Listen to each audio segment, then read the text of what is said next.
Hey everybody, good morning. Welcome back to the kitchen. Yesterday I canned peaches. I saved the peels and the pits from the peaches. I washed the peaches really well before I cut the peels off. Okay. I did put them in the refrigerator overnight to start fresh this morning. Okay.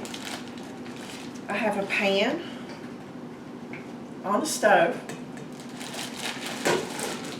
I'm putting the peach peels and pits down in here. Okay, and I'm going to cover them with water. Okay, go get another one.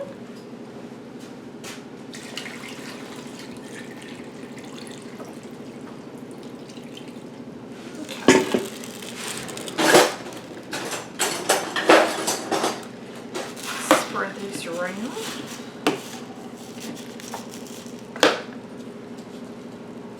Okay, and from here I'm going to bring this up to a boil, and when it comes to a boil I'm going to let it boil for about 30 minutes at a low simmer, and then I'm going to turn it off.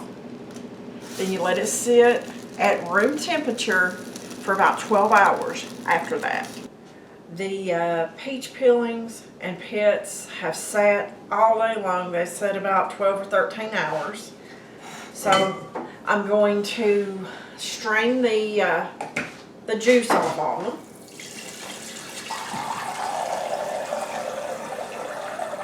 It's a very pretty peachy color.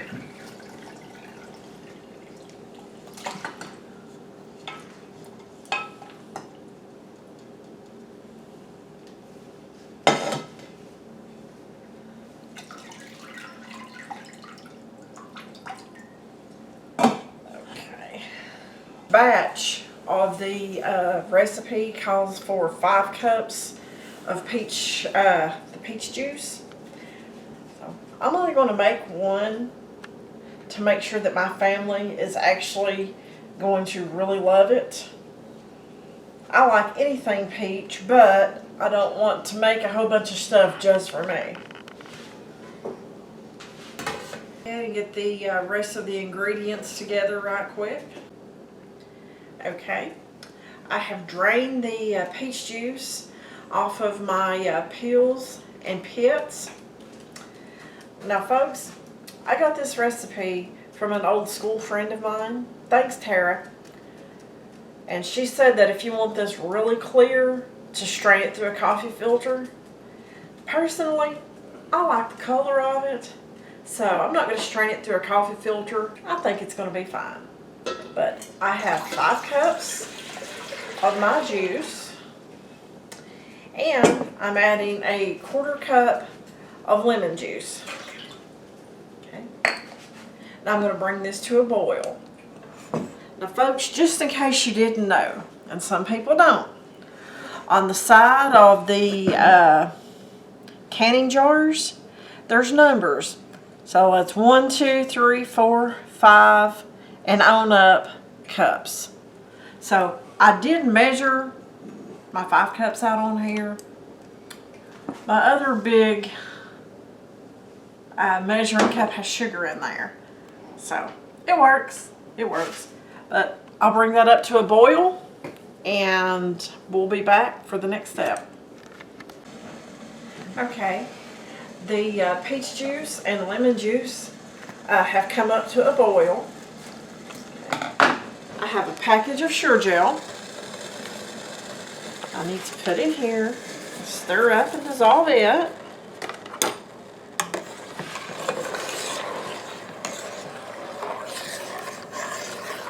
That's what's going to make this jelly get nice and thick. It's such a pretty color. Okay, I need to let this come back to a boil, which should not take very long.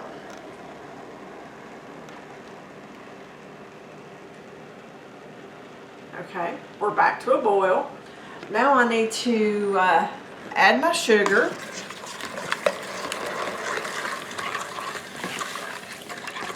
Okay. And I need to stir it and bring it to a boil that literally can't be stirred down. That gives the sugar enough time to melt and really incorporate them with our jelly.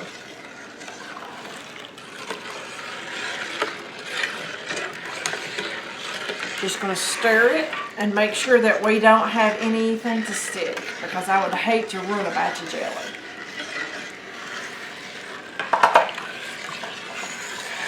Go ahead and turn it on.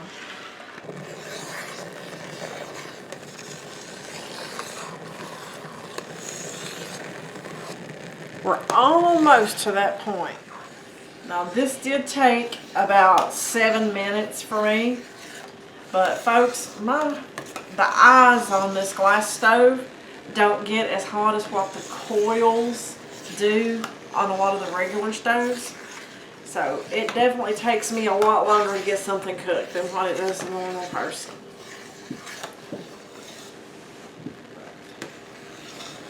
I'm stirring now, and even though I'm stirring constantly, like I said, this won't go down.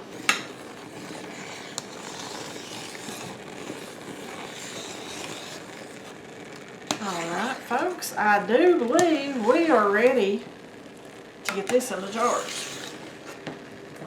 I just got my jars out of the dishwasher a little bit ago, so they're clean.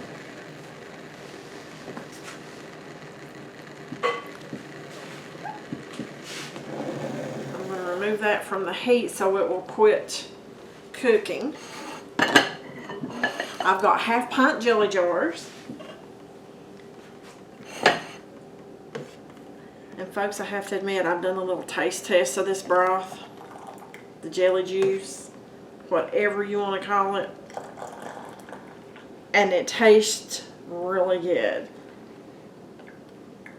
My kids have already said, jelly, biscuits. So, I know what I'm fixing for breakfast in the morning.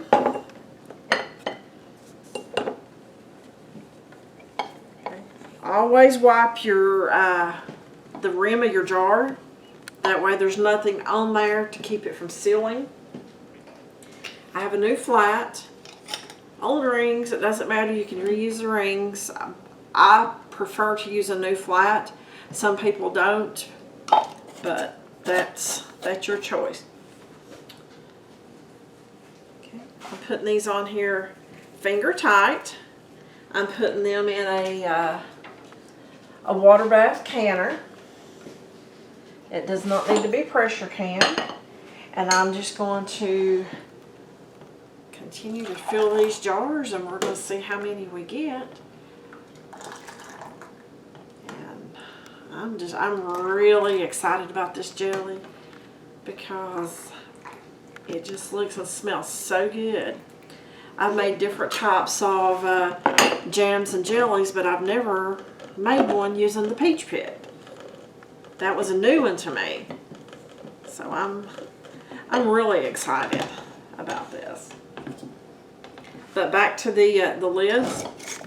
You do not have to put the lids in hot water like you used to. The flats, the seal.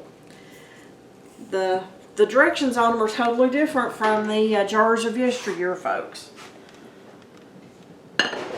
So you need to do what the manufacturer recommends because you don't want to mess the seal up on there. We'll just keep on ladling, and I'll bring you back and let you know how many we have. Okay, folks, this is the last jar going in the canner. I didn't have any more half pints in here, so since the boys are yelling jelly, jelly, jelly, I went ahead and threw it in a pint jar, and I'm going to go ahead and process that in with the rest of them. So there's 2, 4, 6, 7. There would have been 9 half pints from this recipe. But that, it's going to be water bathed. I'm going to bring it up to a boil, and whenever it comes to a full rolling boil, I'm going to start my timer, and I'm going to set the time for 10 minutes. And then we'll have our jelly processed. Okay, the jelly has boiled for 10 minutes. I just turned the timer off, and it's time to take it out of the water bath.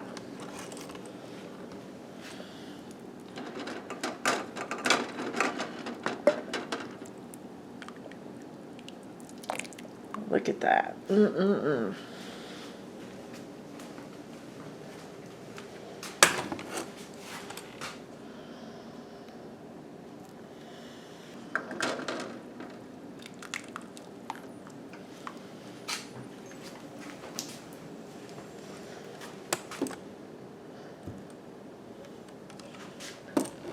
All right, there we have it. Oh, that first one right there just sealed already. Alrighty, folks, there we have it. Absolutely, positively beautiful. And part of them have already sealed. Whoop. Did you hear that one? Too bad I didn't catch it on video as it actually popped down. But I know you heard it. There is the peach pit jelly.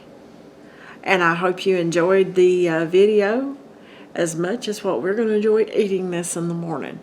But thanks for watching, and we'll see you folks on the next video.